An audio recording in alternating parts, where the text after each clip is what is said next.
আসসালামু আলাইকুম সবাইকে। সবাই কেমন আছেন? আশা করি সবাই ভালো আছেন। আলহামদুলিল্লাহ আমরাও ভালো আছি। ফারিস্তা মমস ওয়ার্ল্ড থেকে আপনাদের সবাইকে স্বাগতম। আবারও হাজির হলাম নতুন একটি ভ্লগ নিয়ে আপনাদের মাঝে। আশা করি ভ্লগটি ভালো লাগবে, আর ভালো লাগলে লাইক, কমেন্ট, সাবস্ক্রাইব করে পাশেই থাকবেন। প্রতিটা নারীর জীবনেই তার সংসার একটা মায়ার জায়গা, আর সংসারের প্রত্যেকটা জিনিস তাদের কাছে খুবই মূল্যবান। কিছুদিন ধরেই আমার চুলাটা খুব ডিস্টার্ব দিচ্ছিল, বাইরে শুধু আগুন চলে আসছিল, তো আমি বুঝতেই পারিনি চুলাটার কি হয়ে গেল। তারপর আপনাদের ভাইয়া খুলে দেখলো একটা বার্নাল পুরোপুরি নষ্ট হয়ে গেছে, যেহেতু মাঝে মাঝে ভাতের মার পড়ে আর আবার অনেক সময় পানিও পড়ে যায়, এর জন্যই চুলার বার্নালটা নষ্ট হয়ে গেছে। তারপর আমি ভেবেছিলাম চুলাটা ঠিক করে ফেলবো, যেহেতু একটা সাইড ঠিক আছে। তো আপনাদের ভাইয়া বললো এভাবে নাকি খুব রিস্ক হয়ে যেতে পারে, এর জন্য কুরবানির আগে ঈদ উপলক্ষে আমাকে না জানিয়ে চুলা কিনে নিয়ে এসেছে। আমি কিন্তু খুব রাগ করেছি, যেহেতু এখন কুরবানি দিতে হবে, গরু কিন্তু অনেকগুলো টাকার প্রয়োজন, তার মধ্যে আদার্স খরচ আছে। এর মধ্যে যদি চুলা আনে তাহলে আরও কতগুলো টাকা অপচয় করা হলো, তাই না? চুলাটা খোলার পর আমার কিন্তু বেশ ভালো লেগে গেছে, তখন কিন্তু আমি খুশি হয়ে গিয়েছি। তারপরেও এই আগের চুলাটার প্রতি আমার অনেক মায়া হয়ে গেছে, যেহেতু 10টা বছর ধরে একটা চুলাই রান্না করছি, আর এটার মধ্যে কিন্তু একটা অন্যরকম মায়া কাজ করে। যত মায়া আর ভালোবাসাই থাকুক না কেন, নষ্ট হয়ে গেলে তো সেই প্রয়োজনীয় জিনিসটাও অপ্রয়োজনীয় হয়ে যায়। এর জন্যই কিন্তু চুলাটাও চেঞ্জ করে ফেললাম। মাশাআল্লাহ, চুলাটা কিন্তু অনেক সুন্দর হয়েছে। আর চুলাটা কেমন হয়েছে অবশ্যই কমেন্টে জানাতে ভুলবেন না। এইদিকে আমি র্যাকটাও সুন্দর করে ধুয়ে পরিষ্কার করে গুছিয়ে নিয়েছি। আর ঈদ উপলক্ষে কিন্তু মোটামুটি আমি প্রত্যেকটা জিনিসই ডিপ ক্লিন করে নিচ্ছি। আর এই ছোট্ট রুমটা কিন্তু আমার ডাইনিং রুম। এই রুমে কিন্তু ডাইনিং টেবিলটা রাখলে আর এই ডাইনিং ওয়াগান, র্যাক, ফ্রিজ কিছুই রাখা যায় না, অনেক ছোট্ট একটা রুম। আর এর জন্যই আমি ডাইনিং টেবিলটা ড্রয়িং রুমে রেখে দিয়েছি, আর ডাইনিং রুমে ফ্রিজ, ডাইনিং ওয়াগান এবং র্যাক, ওভেন এগুলোই রেখেছি। আর কোথা থেকে যে এত বয়ম আসে আমি নিজেও জানি না, এত গোছাই, এত ফেলে দেই, তারপরেও বয়ম দিয়ে ঘর বাড়ি ভরে যায়। ছোট্ট একটা গোছানোর পর আমি আর আমার হেল্পিং হ্যান্ড মিম আমরা কিন্তু দুজনে মিলে একসাথে রান্নাঘরটাও ডিপ ক্লিন করে নিব। আর এর জন্য প্রত্যেকটা জিনিস আমি আগে থেকেই বের করে নিয়েছি। প্রত্যেকটা জিনিস আমি সুন্দর মতো ধুয়ে ক্লিন করে তারপরে বের করেছি। আর তারপর আমি প্রত্যেকটা ওয়াল, বেসিন, চুলা আর আদার্স যে বয়ামগুলো ছিল ছোট ছোট, ওগুলোও আমি সবগুলো ধুয়ে ক্লিন করে রেখেছি।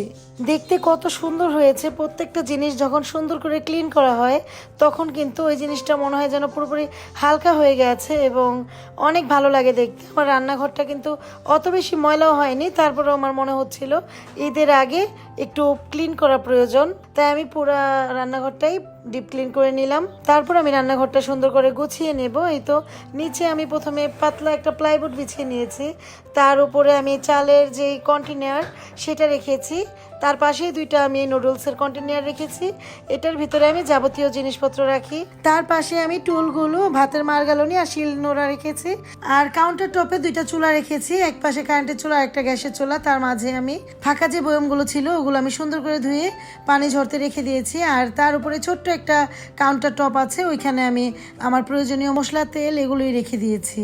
আর এই অ্যাডজাস্টার ফ্যানটাও কিন্তু খুব সুন্দর করে পরিষ্কার করেছি। বেসিনের উপরে কিছু হুক লাগিয়েছি, তার মধ্যে কিছু কড়াই, ফ্রাই প্যান, স্ট্রেনার এগুলোই রেখেছি। আর দরজার পাশে আমি একটা হুক লাগিয়েছি, আর ওইটার মধ্যে দুইটা অ্যাপ্রন ঝুলিয়েছি, একটা আমার আর একটা আমার হেল্পিং হ্যান্ড মিমের জন্য।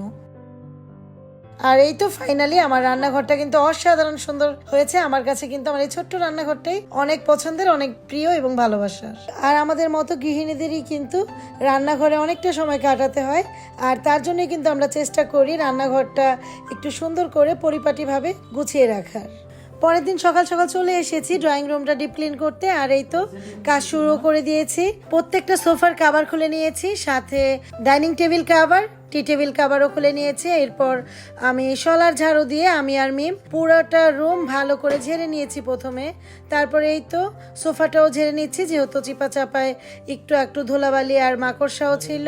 ডাইনিং টেবিলের চেয়ারগুলো সরিয়ে এক এক করে ঝেড়ে নিয়েছি। ডাইনিং টেবিলের নিচটাও ভালো করে ঝেড়ে পরিষ্কার করে নিয়েছি। আর ওইদিকে মিম কিন্তু পুরোটা ঘরই সুন্দর করে ঝাড়ু দিয়ে অনেকগুলো ময়লা বের করেছে। প্রতিদিনই কিন্তু পরিষ্কার করা হয়, তারপরে অনেক ধুলাবালি জমে যায় যেহেতু রাস্তার পাশে বাসা।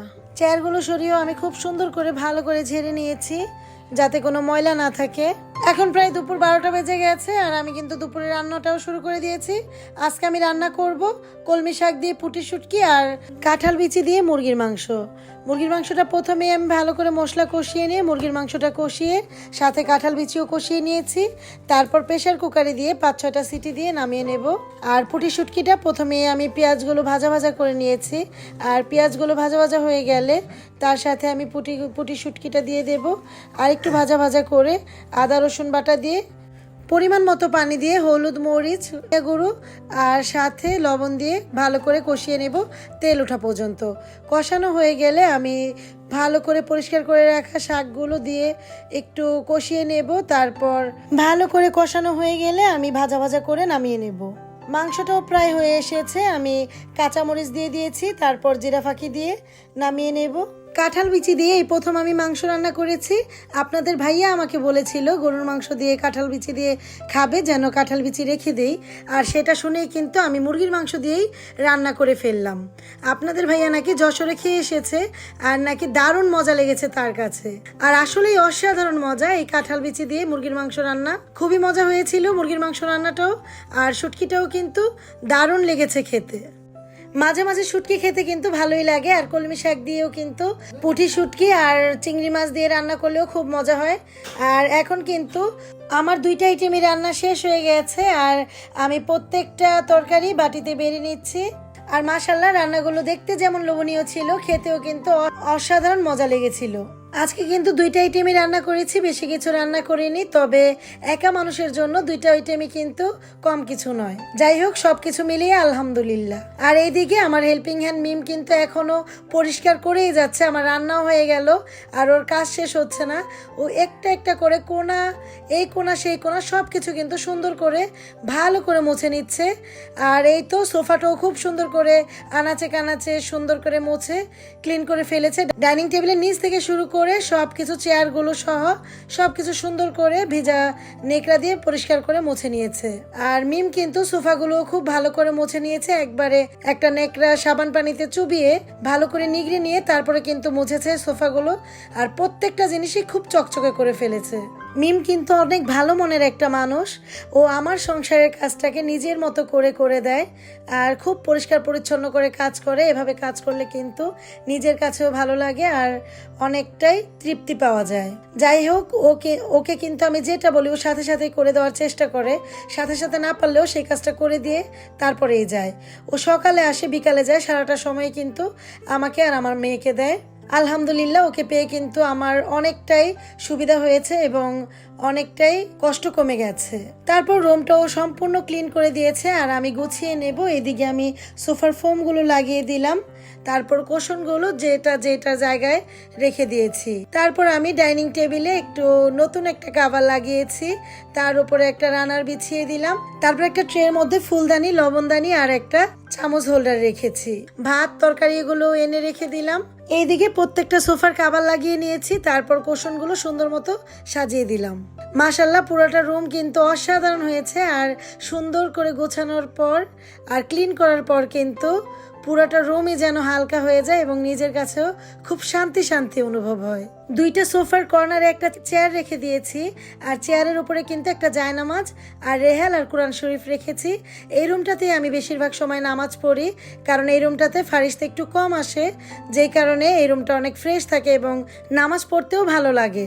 সোফার সামনে একটা টি টেবিল রেখেছি আর টি টেবিল কভার, তার উপরেই কিন্তু আমি একটা ফ্লাওয়ার ভাস রেখেছি। দেখতে কিন্তু মাশাআল্লাহ অনেক সুন্দর লাগছে। আমার কাছে তো আমার বাসাটা খুবই ভালো লাগে, প্রত্যেকটা রুমই আমার খুবই শান্তির একটা জায়গা। আজকের মতো ভিডিওটা এখানেই শেষ করলাম। সবাই ভালো থাকবেন, সুস্থ থাকবেন। আসসালামু আলাইকুম, আল্লাহ হাফেজ।